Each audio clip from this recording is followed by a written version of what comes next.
సోగ్గాడే చిన్ని నాయన ఒక్క పిట్టనైనా కొట్టలేదు సోగ్గాడు. సోగ్గాడే చిన్ని నాయన ఒక్క పిట్టనైనా కొట్టలేదు సోగ్గాడు. సోగ్గాడు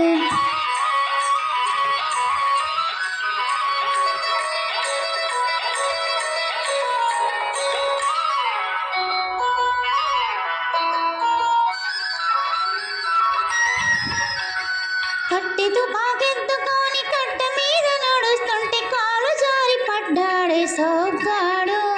కట్టెతో పాకెత్తుకొని కట్ట మీద నడుస్తుంటే కాలు జారి పడ్డాడే సోగ్గాడు. పగటి వేషగాడల్ని పల్లెటూళ్ళు తిరుగుతుంటే కుక్క పిల్ల బాగుంది, పడుచు పిల్ల పక్కుమంది. సోగ్గాడు